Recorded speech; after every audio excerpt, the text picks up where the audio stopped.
patches for 1 or 2 years, they would have easily been able to catch some of the really silly stuff that came as a result of Fighters Pass 2, and I think that really is the greatest shame when it comes to Smash. Smash still has live events. I don't really know why. I can't say I've ever heard, anyone ever talk about these, let alone actually participate in them. But you get a pop-up about them every once in a while, so someone is still involved in upkeeping this game in some way at least. It's not like the game is truly buried yet. So is it so much then to ask for just one final patch? Well, yeah, probably. I doubt it will ever happen. Maybe if Ultimate Deluxe gets announced for Switch 2, we'll see some changes. But for this game, I think the train has left the station a long time ago. So, without any threats of getting nerfed, in the midst of the haze and smoke, the dragon slept still, laying dormant waiting for someone to awaken him, which, as we would see, would not take too long.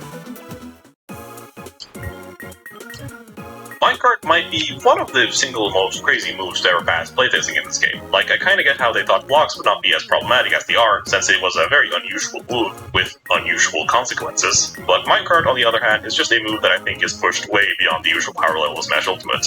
Sure, there are a lot of moves in this game that are pushed. A decent amount of characters in this game have at least 1 or 2 moves, where you just go, wow, I can't believe this move is real. Sometimes these moves are a little bit more blunt in how good they are, and other times they're a little bit more deceptive. These moves are usually attached to characters that are otherwise not very impressive, and have just regular movesets generally speaking. You can get away with characters having more splashy, strong moves, as long as the character is rounded out in other places. Moves like Diddy Kong's Banana, Zero Suit Down B, Bayonetta's Up B, and Side B are likely some of the best specials in the game, and would be quite absurd on most other characters if you just gave it to them without compensating for it. However, these characters pay the price for having these moves in more subtle ways. Having been consciously designed with the greater character in mind, it's just basic balancing. Something I felt Ultimate had a good grasp on until it nosedived around Fighters Pass 2.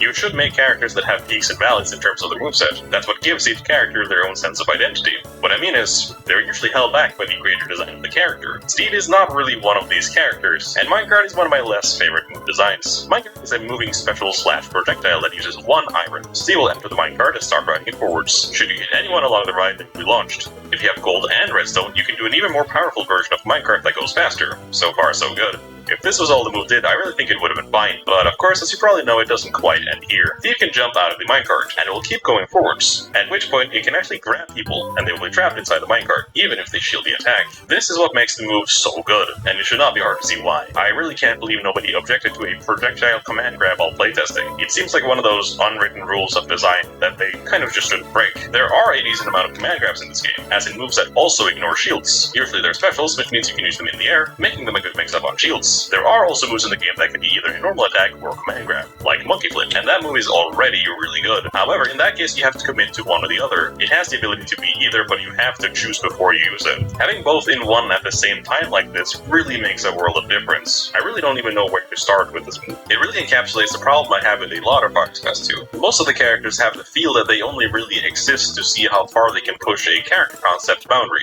Just how much range can we get away with? What if we make an FGC character with an even more rudimentary game plan? What if we make a character that's just a little bit better at everything than most characters? All of these characters push the limits in many ways across many moves. But despite how many missteps I feel they made with these characters, I still feel they fall just within the admittedly fairly arbitrary line in my head of what should be accepted as movie Smash. Steve's minecart, however, does overstep this line in my opinion, but you kinda see the same justification as with a lot of his moves, where since it requires a resource to use, that warrants making the move way stronger than it would be otherwise. The cost of 1 measly iron feels like nothing compared to how good the move is, especially when you keep in mind that Steve is inherently rewarded for mining in the first place. To really put it into perspective, they felt the need to keep a lid on Banjo's Wonder Ring, a move that does not even come close to being as good as Minecart. Yet Minecart just needs a little bit of heavily encouraged camping to get as many uses as you can mine. It really goes to show how far the pendulum has swung in terms of power, just from one fighter's pass to the other. The scale of balance is all out of whack here. Anyways, enough theoretical doom and gloom about how broken this move is. I feel the best way to show that is just to dive into the details. The main issue with this move really is that simply having a projectile command grab is really good. Generally, projectiles get to be safer because of how shields deal with them well. There are of course other ways to dodge them as well, but shields are usually the most consistent way. Projectiles usually have a lot of end lag afterwards, which makes them still safe because of the range, but you will likely be able to close the distance if you can shield the projectile. Steve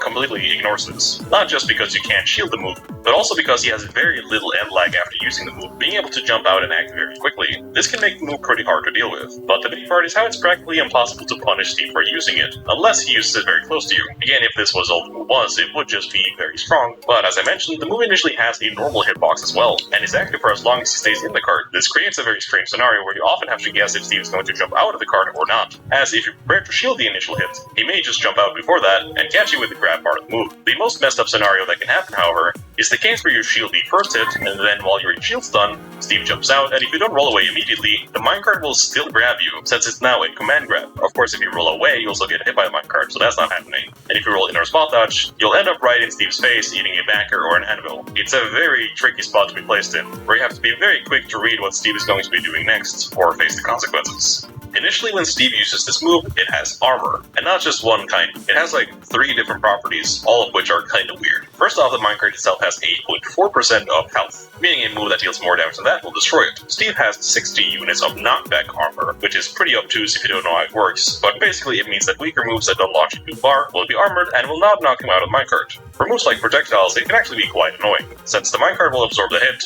and just drop Steve out with a little lag afterwards. However, there are a lot of other moves that will also miss Steve and only hit the minecart depending on the spacing. This is all well and good, but probably the most egregious and unnecessary part of this move is how the minecart actually has a property where it cannot be damaged at all during the first 17 frames after using the move. This will cause the move to quite literally ignore attacks, like up-close short-range moves, as well as projectiles that would otherwise obliterate. Steve himself can still be hit during this part, and the knockback armor does not actually trigger until Steve is in the minecart. But it's just a very silly little extra thing that might come up sometimes. What? And when it does come up, it just feels very annoying. It just seems so wrong in some cases, but that's how it works. When you actually look at the hurt box of the minecart, as in the part of the move that detects incoming attacks, both Steve and minecart have some pretty funny stuff going on. For starters, they very intentionally gave Steve really stubby legs during this animation while he is in the minecart, specifically so the minecart protects him more than it would at first glance. Secondly, the hurt box for minecart is actually a lot bigger than you would think, and covers Steve up to about his head, meaning that certain moves that don't hit too high will have a much harder time hitting, since the card will absorb the hit instead. Basically, the card acts like a shield for Steve a lot of the time, if they clash with other attacks. When Steve is in the minecart, the hitbox is actually surprisingly small, having a bit of a negative disjoint, though this is not exactly unusual for moving specials, since they move fast and cover a lot of distance anyways. Just a bit unusual for Steve to actually follow the usual design rules. The damage the move does is technically based on how fast Steve is moving, but a majority of the time it'll just be either the redstone boosted version or the regular speed version, but it can deal less damage if you're feeling a little silly. The boosted version is actually crazy strong, like it KOs from across the stage at really early percentages, and closer to the blast zone it's just disgusting. The normal version is a lot less oppressive, but can still pack a serious punch given the right conditions. When Steve does jump out of the cart, that's when the fun begins. For the first 5 frames, it actually can't grab you, which was a nice attempt to prevent what I mentioned earlier from happening, but that still does happen, so better luck next time I guess. After that we have a bunch of hitboxes where the purple hitbox grabs you, and the other ones only hit you if you're in the air, where you luckily cannot be grabbed. Also when you're laying on the ground after this tech, you're not able to be grabbed, which sometimes could actually make not taking a real option, since getting grabbed is so much worse than just getting launched. It's a bit weird to me that they chose to model the hitboxes on the side so perfectly, when Ultimate is notorious for having projectiles with hitboxes that are smaller than their actual visuals. Like a cool axe you got going here. Really fits the axe and all. Should you get grabbed by the minecart, it will carry you along until you can escape it. Which brings me to my favorite mechanic in all of Smash, mashing. Just like with normal grabs, if you mash buttons on the controller or rotate the stick while trapped in minecart, you will escape faster. I'll save you the whole rant this time, but I'm really not a fan of mashing as a mechanic in Smash. Encouraging you to basically destroy your hand and controller to get out of a move faster is not good, in my opinion. Kinda thought they learned this lesson back in the day with the whole Mario Party fiasco, where they had to give out gloves to people who were hurting their hands playing minigames. I assume they thought people would just be mashing a little bit, but the ceiling for how much you can mash is really high. If you mash really fast, you can get out of some moves like this very, very quickly, and if you don't at all, your opponent has so much time to punish you for it. I just don't like that the line between surviving an interaction like this or not can often come down to something that is, in my opinion, not very interesting, fun, or very indicative of how the rest of the game is played. It's fine for normal grabs specifically, because the only thing you actually risk by not mashing like crazy is taking a little extra damage from a pummel. You don't stand a lot to lose if you don't mash, so you can just kinda choose not to if you're like me and don't really like doing it. However, for moves like minecart, you can sometimes lose your stock way earlier if you get hit by a speedy minecart at the wrong time, or can't mash out before Steve catches up with the cart. This is not something exclusive to minecart, of course. Lots of other characters in this game have similar things, but minecart is yet another culprit in this character-wide crime. I wish it didn't work like this, but that's how it is. Escaping the minecart does not give you control over your character until a staggering 30 frames after mashing out. In addition, it just kinda pops you up into the air in perfect range of up smash or any follow-up really. Make it so that hitting a minecart on stage is an almost guaranteed follow-up with a really strong smash tech, given that Steve keeps moving in the same direction, which is rarely an issue. This is somehow the better of two evils, the alternative being you falling off stage, which results in a very easy follow-up. Or there, for some reason, is a spike. We'll talk about it more later, but this results in one of the meanest combos in the entire game. If you are at high percent, then it doesn't even really matter which one you get hit by, since the time you're trapped in the card is proportional to the damage you've taken, so you can kinda just pick your poison in those cases. There are some rare cases if you get hit by a boosted minecart, and you get pushed off stage where you still might be able to make it back. It still puts you in a terrible position, but at least you have a shot at surviving there. So the minecart can actually only grab you when it's moving at a certain speed. When it slows down, it actually can't grab you anymore, even if you run into it. This makes for a bit of unclear gameplay in my opinion, since you can never really know exactly whether the minecart is just slow enough to not grab anymore. I wish there was like an indicator, or that the cart simply despawned sooner. I've had some absolutely absurd cases like this, where the cart was actually pushed by the body blocking to the point where it gained enough speed to grab again. Turns out that minecart is also a boomerang projectile after all. It really is the lethality of minecart that makes this move so good. Once you're in the cart on Steve's wild ride, you basically have no choice but to accept your fate. With how safe and riskless the move is, for it to have this high of a payoff, it makes the move just so desirable to hit. And that's why Steve players will be throwing this move out a lot if they have the opportunity. The fact that it may cost them a single iron is nothing in the face of getting a really early KO, or an easy way to clean out a long stock. Not to mention that it interacts well with blocks, being good at scaring off people getting too close. Now in all fairness, you will likely not get grabbed by the cart in a majority of cases. Once you learn to stop trying to shield Steve coming at you like a bullet train, you'll find that jumping will often solve your problems if you have some distance between you and Steve. However, this is something we in the biz call conditioning, and it's secretly the third thing that makes this move so good. If you jump a lot to dodge minecart, that's something that Steve players can pick up on very quickly. And now that safe jump option may be a first class ticket to the blast zone, seeing how once again Steve can act very quickly out of the minecart to cover that jump. It's not just all the very impressive aspects of this move that makes it so good, not just the much needed movement it allows for, but also the massive amount of conditioning the move applies to neutral. Having a projectile that you can't shield forces people into the air. Even if most of the time you don't capitalize on that, having a move that forces your opponent to play jump rope at your demand is endlessly better than a move that can simply be shielded safely. The cart is definitely worth its weight in gold. Or iron, I suppose.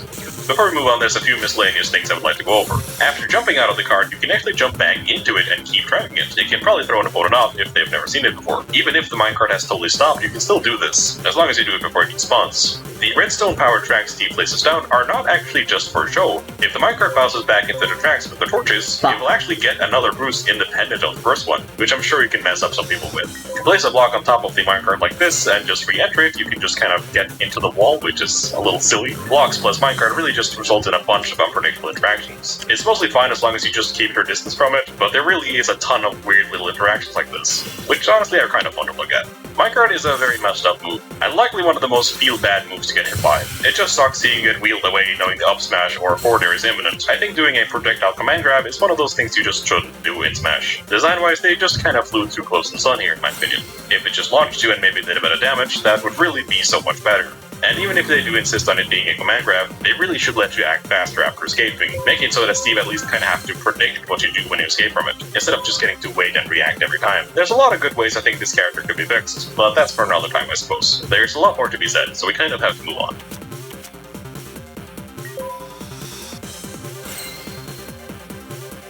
When tournaments started happening again in late 2021, Steve would remain a fairly unpopular character. He would show up in top 64 and sometimes top 16 placings at majors, largely at the hands of two Steve players, Jake and Yanni, who would be by far the most prevalent players of the character during this time. Despite these showings, Steve never made any huge placings. However, people were kinda catching on to how ridiculous this character was, finally being able to see all the theoretical things the character was able to do in a real tournament. It would not be until February of 2022 before any Steves actually made it into top 8 at a major. At Glitch Infinite, a fairly lower stacked tournament, but a major nonetheless, Jake was able to get third, beating quite a few notable players in the process there. At the time, the pod was already kinda stirring with regards to Steve, being maybe a little bit better than people thought, and this was the first big data point in that direction. Despite this showing, no other Steve would get a top 8 placing in the following 3 months, and because of this everyone thought it was basically back to familiar times, and kinda seemed to forget about the character mostly. This would be until May, when a fairly unknown player named Akula would seemingly out of nowhere take his first major win, using the character to win Maizuma top 7, and would just a few days later take another major tournament, Kagaribi 7, once again using Steve and Donkey Kong. somehow. I have a feeling that maybe Steve did most of the heavy lifting there. I probably can't keep going without shedding a little bit of light on Akala himself, as he is essentially the person who brought out the real potential of this character. He picked up Smash during the huge tournament route, meaning while he was fairly known in Japan at the time, he was quite under the radar when it comes to overseas Smash players, which is what made this sudden win at these two tournaments, with a character that was suspected to be really good, into such a huge thing. Now, of course, at the time this was viewed as a bit of an anomaly, because, I mean, it kinda was. It seemed so out of nowhere, and that this must just be a 1 or 2 time thing in this case. There was of course also a lot of dissonance with all of this happening in Japan. A lot of overseas Smash players had a tenuous view of how Smash worked there, seeing how people from Japan didn't usually travel to big tournaments at the time, and overseas players would rarely travel to Japan either, which caused some people to be a bit dismissive of tournament results happening there, and not viewing a Japanese major win the same way they would view an American one. While this is likely out of ignorance more than malice, it has been remedied a lot in recent times, but at the time nobody really wanted to consider that any of this meant anything, that Akala might just be a really good player and Steve a very good character. They wouldn't believe it until they saw it themselves, and luckily for Akala, he was going to get that chance very soon. While Minecart is definitely the worst offender, Anvil does give it a good run for its money, being another projectile that uses iron, and since it does, it's another fairly pushed move. Steve spawns an Anvil below it, and can either ride it while it falls, or let it fall by itself. Unlike Minecart and blocks, I don't really think there's a huge fundamental design issue here, and really I think that's the case for a majority of Steve's moves. There already exist similar moves like Hydrant, which is perfectly fine, and haven't caused much problems. No, the main issue here, and this might sound a little silly, but the move is actually just too strong. Like, it hits too hard.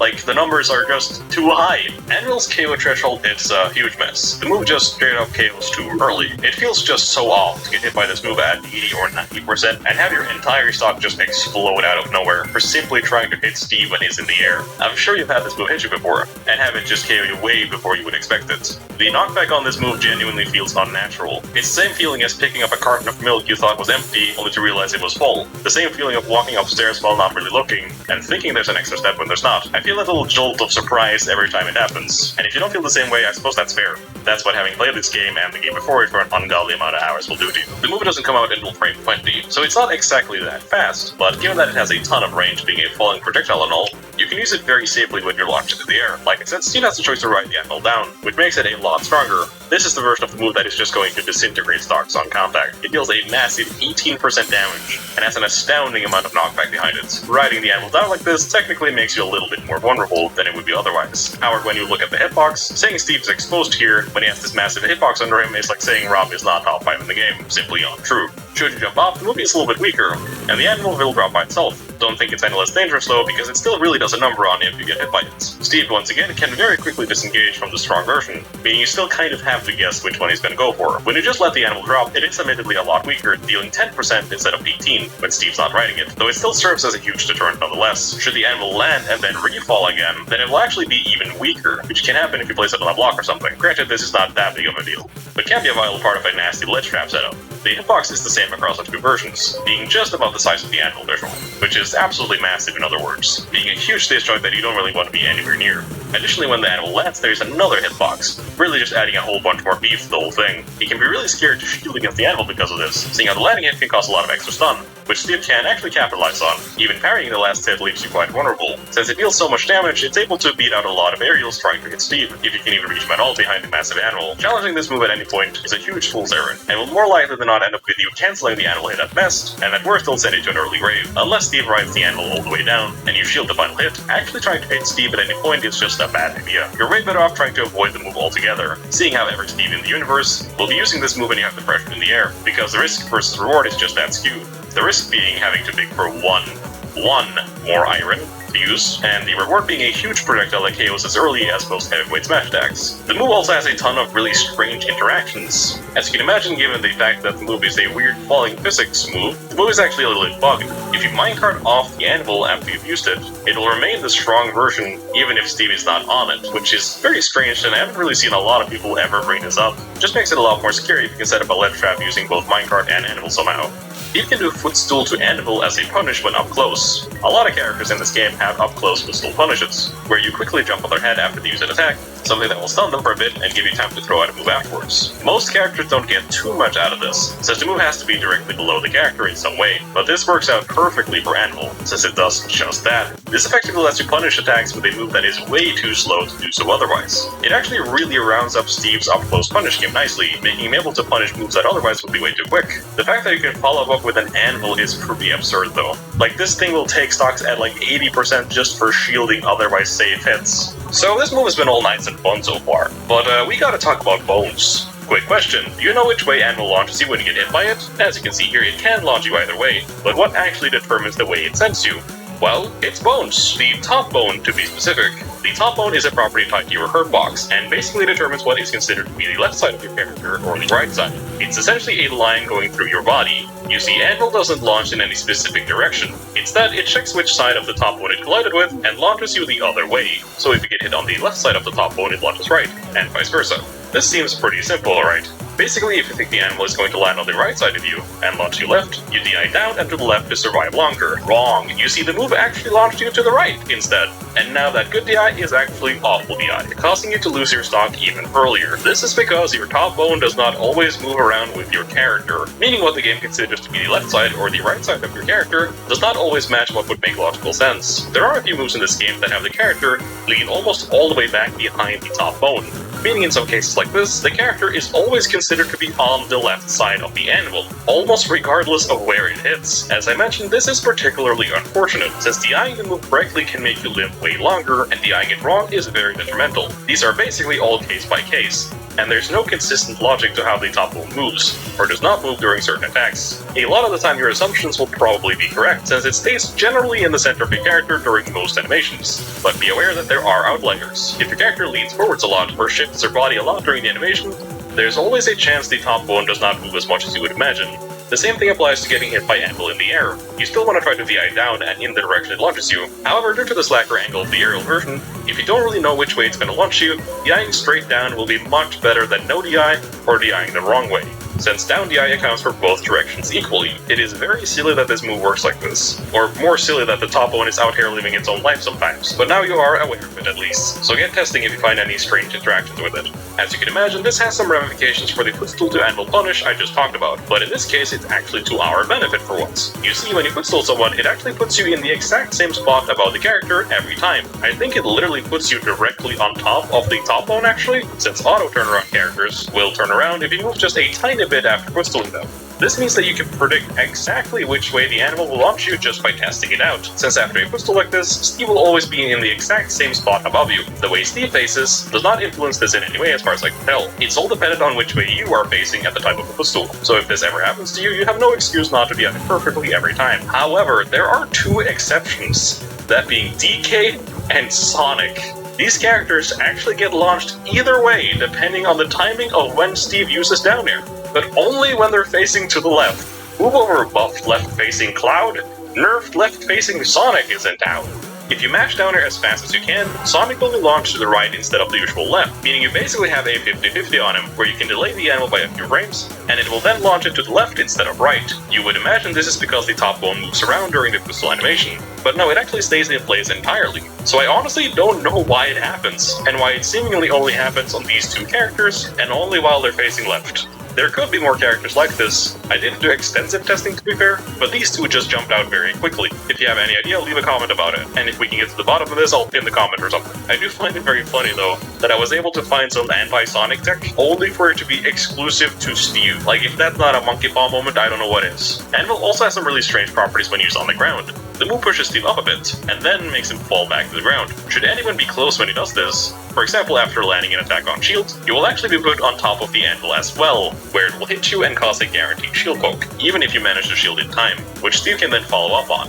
This is of course very silly stuff. Just landing on top of the anvil at any point while it's falling will also cause the same thing to happen, but it just seems so jarring to see someone get taken off the ground like this, onto the anvil, and then have it just hit them regardless. It probably doesn't happen very often, but it's just so weird when I do see it. Like, I really feel like it shouldn't work like that. But with all the facts on the table here, I don't really think there's too much debate on whether or not this move is a little too good. It's a fine move in concept, just once again very good power-wise, which is truly the biggest sin the move has ever committed. It might feel like such a minor offense compared to the more complicated transgressions of minecart and blocks, but believe me, when you're on the tasting end of the soup that is Steve's gameplay, Anvil's flavor is going to make itself known. For starters, it's basically another unpunishable projectile. This results in almost a free way to get back down on stage, since actually interacting with the Anvil is always going to be a lopsided proposition, meaning you basically have to respect it and be very careful in how you pressure Steve when he's in the air, which is a bit of an issue when by far Steve's biggest downside is that he moves slowly and otherwise would be really exploitable in the air. However, with the combination of Anvil, minecart, and blocks, Steve is more than capable of scrapping with you, even if he technically is in disadvantage. Seeing how the risk versus reward of trying to interact with any of these moves is simply not worth it unless you really know what you're doing.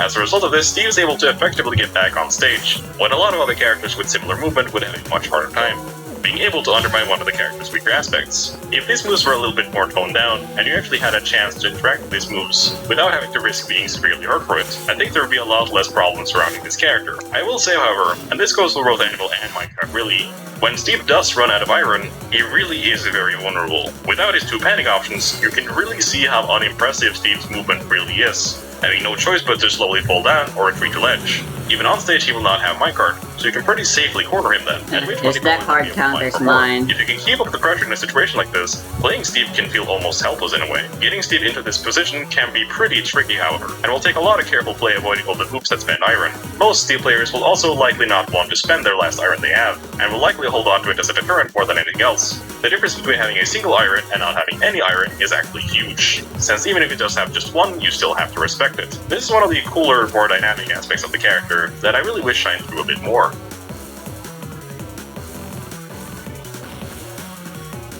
On June 16th to 19th, the Invitational was taking place, an invitational tournament hosted by the namesake himself. Despite having very few players attending, invitationals are usually considered majors. Because of the high skill level usually present, this invitational used a voting crowdfunding style for choosing the players. However, also importantly was the fact that the two winners of Kagaribi 7 were also personally invited, those two being Asimo and Akala. Around the time leading up to this tournament, there had been a pretty major upshift in people's perception of Steve as a character. The prospect of him being good was now really on the table, likely spurred on by Akala's recent major wins, and the occasional regional and local win the character picked up in the months afterwards. We all pretty much knew what the character was capable of at this point, and all the crazy tech and absurd moves the character had to offer. The blood was already in the water, and the only thing the character needed was cold hard results. This would be the first time this breakout Steve player would have the chance to go up against all the highly ranked overseas players. It was time for Akala to prove his mettle, and watch for this character's viability. And the result? Well, I think you can guess where this is going. It continues. It continues! God!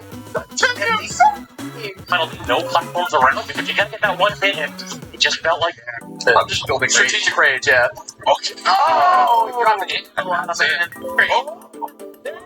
Don't go near, it's gonna run through! Best shields, yeah. That's getting honest. Oh, it is. Above on the wall. Oh, wait. That's a trick. Smash. This would be the first taste of the sheer dominance this character is capable of. Akala would go on to demolish the competition, not dropping a single set in the entire tournament. Now having taken major tournaments in the two biggest match regions, there was basically no more doubt regarding both Akala's ability or Steve's potential. This was more or less the final nail in the coffin for Steve down players. Turns out this character was good. Like, really good. In the following months, there would be a massive flood of Steve discourse, and the first idea of even banning this character would begin to arise. This was not exclusively because of this tournament. It had been going on for a while, but it really was an eye-opening event for a lot of people who have perhaps not seen Steve been brought to this level before. Here we got to see front and center what this character is capable of, and it was not pretty. A cold and optimized Steve, well aware of the quite overpowered aspects of the character, a willingness to camp and nickel and dime every interaction for as many resources as possible, which would go on to define how this character is optimally played. Something that kinda came as a contrast to the, and I mean no shade by this, more freestyle type of gameplay we'd seen up to this point. Still, it's a fairly small data point in the grand scheme of things. The players may just not have been very acclimated to playing against Steve, and a lack of matchup knowledge as well. Wrapping your head around this character is not an easy task, and especially when you had to fight against that character. Being an invitational, there was a large amount of top players missing. Concluding this character is broken over just one showing like this is obviously a little hasty. We were just halfway through the year, and there were many tournaments left to go, many of which Aquila would attend. While Steve may have taken this one, nobody was going to let him take the rest for free. Little did we know that a new age was beginning.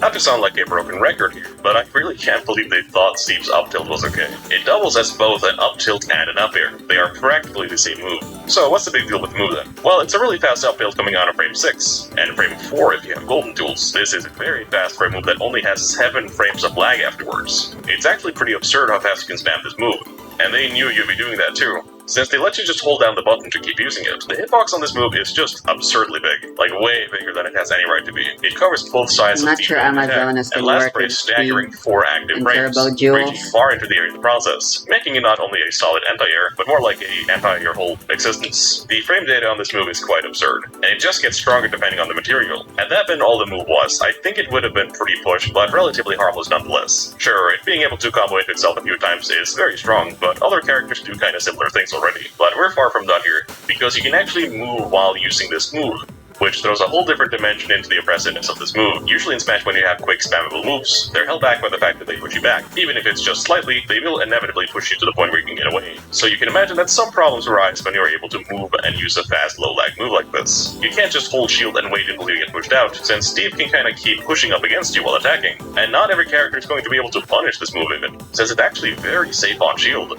A lot of characters that don't have really fast out of shield options will likely struggle to fight back directly, which I really don't feel should be the case, given how easy it is to put someone in this position, especially if you have golden tools in which the move is even faster actually. Now there are a few things to keep in mind. Steve's up tilt will stale when hitting your shield, a mechanic that makes moves weaker the more times you land them. This includes moves that hit shields, and it will happen fast since the move is so quick, meaning it's kinda worth it to shield a few hits before trying to escape. The later hits will have less shield stun, since they'll be weaker. Though this hardly matters too much. The tool durability also decreases as well, so the more your shield eats the better. Sadly, when it comes to diamond up tilt, a majority of the time it's going to almost destroy your shield in about 2 to 3 hits, since it deals a lot of damage, likely resulting in a shield poke if you don't get out of there by then. So it's not like any of this is that practical really. Best advice I can give you is just to stay away at all costs. There's very little to be gained by trying to challenge this move, since it has so little lag. Now, if I told you it was about to get worse, and not just like a little worse, but new world-ending levels of worse, could you believe that? Well, it doesn't really matter, because, it will. Let's talk about no-impact landing, or NIL for short. Simply explained, it's a phenomenon where during certain animations, some characters are able to instantly stamp the floors of a platform, or the ground for that matter, making them instantly able to use grounded moves. The exact specifics are a bit unnecessary to go into, and are also very case by case, to make an exact science out of. But just so you know vaguely what we're talking about here, I bring this up once again because blocks have arrived to stir up chaos. Steve is able to do a no-impact land when placing down blocks. If you place a block in the air and jump at the same time, Steve is able to land on top of the block he just placed, making you able to elevate Steve into the air while still having access to his ground moves. I think you can see where this is going. By using this, you are able to chain up tilts into each other, for as long as Steve is able to place blocks, and it can usually end it with an up smash for a stupidly early KO. If done properly, this can steal stocks at very early percentages, and all you need in theory is to land a single straight 6-frame up tilt. He's light Almost elemental. no end lag. You really can't just be living your best life and get absolutely demolished by a sneaky up tilt at 20%. It's tragic to see every time. Obviously, there are a few characters in this game that can do similar things, as in getting failed combos off of just a single move like this, them mainly being Luigi and Kazuya, who is actually even worse in those respects, preferring to take the stocks at 0 if they can get away with it, the absolute criminals. However, unlike those two, and I can't believe I'm actually going to have to defend Kazuya here, that is at least alone what makes those characters so busted. It's not like it's the 4th thing on a huge list of already absurd things the character can do. I don't really think characters being able to do things like this is particularly okay, or even very fun design in my opinion, but those characters at least have some other things holding them back, where Steve just kind of doesn't in my opinion. I wish no character in the game was consistently able to steal stocks out of nowhere like this. But here we are, that's the game. The execution of this combo, however, is admittedly a little tricky. It requires very precise timings and a lot of fast movements, and it's even recommended to use a special control setup as well. It will take some trying to get to the point where you can do it consistently, however it's not so hard it's unrealistic. It's been done many times in casual and tournament settings alike, and it's one of those things you can just practice to get better at it. It's not like it's some rare DI and percentage-based combo off a weird hitbox that's impossible to land. It just takes some time and dedication for a huge payoff. You don't even have to do the whole thing a lot of the time. It's all relative relative to the percentage you're at. A lot of the time, just a single up tilt into up smash will take stocks way ahead of when they should. Obviously, I do believe this was an oversight, and not at all a thing Steve was supposed to be able to do. The whole move is basically balanced around the fact that Steve's jump height is very bad, and that he wouldn't be able to chain them together like this otherwise. While I can't really blame the director for this, with the whole thing of Steve really only becoming a problem after the final patch, being dropped and such, I still have a lot of issues with how the movie is in general. Like, what are you actually supposed to do in a situation like this, if you're a slower character with worse roll frame data? No other character really has anything like this where they just trap you in your shield, and the few characters that kinda have something similar have it as a part of a very specific and always counterable move. I guess their logic was that since the move is both an up tilt and an up air, then they have to make it as good as those two moves combined. Which would also explain why Steve's jab is so good. Turns out you actually don't need an up tilt at all, when you can just use your grounded up tilts 3 blocks off the ground. If you have golden tools when you use it in the air, it's literally the fastest aerial move in the entire series duration-wise, which is just once again so indicative of how I feel they push so many boundaries with Fighters Pass 2, and not necessarily in a good way. Sometimes boundaries exist for a reason. Maybe a move should not be a projectile and a moving attack and a command grab. Maybe it's fine when the longest range in the game belonged to Pilot and Belmonts. Maybe it was fine not to have a command input move that has true combos out of it at any percent, and leads into an infinite combo. You can kind of feel this in every aspect of this character. The will to test the limits just a little bit farther. Like a mad scientist trying to see how far they can go before their experiments blow up. It's all just pushed a little more than he usually would. Up tilt might be a victim of Block's crimes, but he's far from innocent. Together they enable each other to become one of the most crazy things any character can do in this game. I don't really think I can understate the amount of destruction this combo is able to do, and the fact is that people will only get more and more consistent at this as they start optimizing and practicing it. Yes, it's not such a bad time to be playing Troll Captain Roll.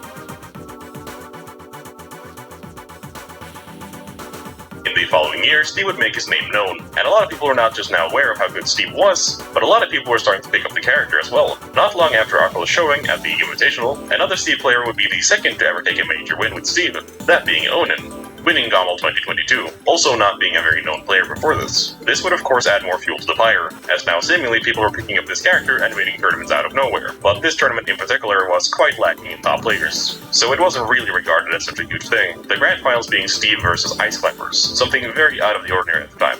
Despite this, the conversation around this character would start to get a little spicy. A lot of people had some well-placed concerns about how this character would affect the meta of the game. And at worst, people feared it would be another Bayonetta situation. So Steve had many eyes on him going forwards into the next tournaments. Akula's recent showings may have been the catalyst for Steve's huge rise, but what was about to happen is probably the event that shaped the new age of Smash meta, that being SmashCon 2022. SmashCon 2022 was by far the biggest tournament of the year, it actually being up at this point the biggest Smash tournament for Ultimate ever, in terms of entrants. It had an astounding amount of top-level talent present. Akula was not attending, however, so it seemed like the threat of Steve was calmed for the moment. The run back would have to wait for another time. However, reality is not often so simple, and in what seemed like an impossible feat, Steve was about to claim another tournament. Safe for the moment. Dude's gonna get hit by the minecart, and that is it. Owen pops off. He will have to crack it, and not to say it won't be easy, but he is gonna go ahead and take it. 3! Oh, Steve, we all have go. Oh, no. He's gonna take it. There's so many things that Steve can do, so many tricks. Look at that one. His final biggest trick. Another ammo. Shot. Oh,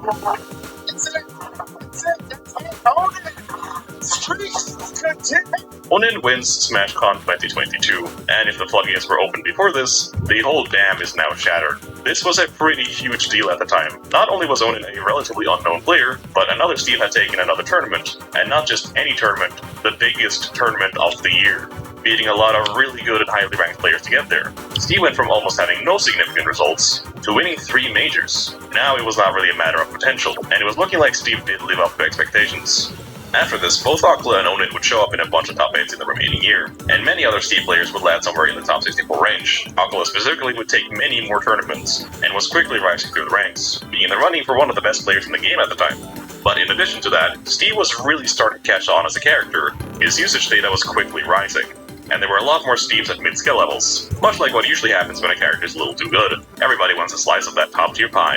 The sudden uptick in Steve's popularity resulted in quite a few things. A lot more landing and optimization would happen during this time. If you don't know, this character has a ton of text and optimizations, many of which were not discovered yet, or were underutilized. A lot of these were not exactly useful, more funny than good really, but if there was ever a character that just feels like they have an endless amount of text to unearth, it's Steve, which I suppose is kind of appropriate when I think about it. However, a lot of additional texts were found that helped the character out in small ways, some text being found just some months ago of writing this. There's of course one big tech that really made things a little bit tricky when talking about this character, but we'll talk about that a little bit later. For the moment, let's just pretend it doesn't exist and move on. The community around playing this character naturally spiked. People now have a solid blueprint for how to play this character. They knew the character was good enough, and had seen them take down some of the best players in the world. All that mattered at this point was getting good at playing the character. You know, the actual being skilled at the game part. Steve, to be fair, does actually have a pretty steep learning curve. There's a lot you need to work on, not just in terms of tech, but also in terms of managing resources and stuff. So it's not like you can just pick up this character with no effort, but if you do spend the time learning the character, it'll be well worth it.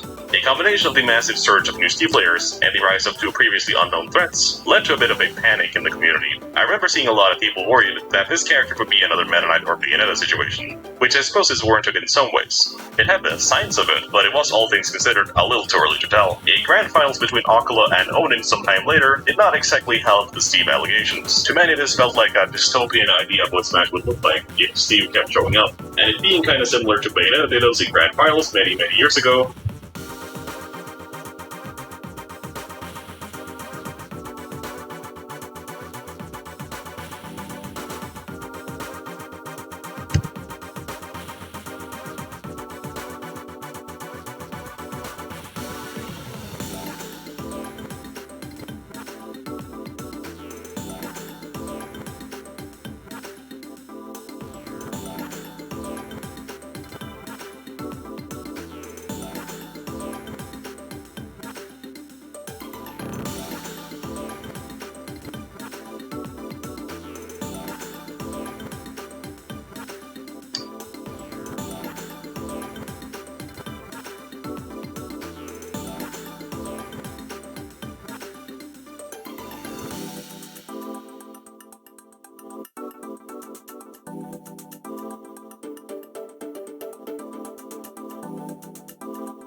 Sure, let's go with what this guy says is good.